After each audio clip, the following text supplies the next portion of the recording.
অনেক আগে আপনাদের এই বোতলে পেঁয়াজ লাগিয়েছিলাম, তার ভিডিও দিয়েছিলাম। পেঁয়াজগুলো রেখে আমরা ঈদের ছুটিতে বাসায় গেলে এসে দেখি রোদের তাপে সব গাছগুলোই মারা গেছে, কারণ নিয়মিত পানি না দেওয়ার কারণে। আমরা এখন এই পেঁয়াজগুলো উঠাই আপনাদের দেখাবো যে আমাদের পেঁয়াজগুলো কেমন হয়েছে এই কয়েকদিনের মধ্যে। চলুন তাহলে দেখি। আমাদের পেঁয়াজগুলো এখন একটা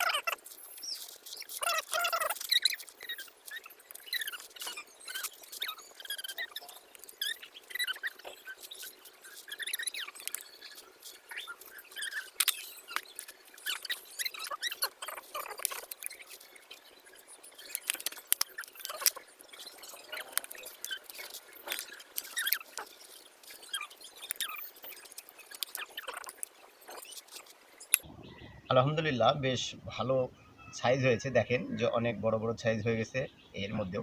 তবে গাছগুলো অনেক তাজা ছিল।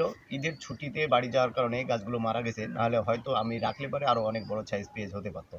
তবে আপনারা এভাবে যদি পেঁয়াজ চাষ করেন আপনাদেরও অনেক ভালো হবে ইনশাল্লাহ।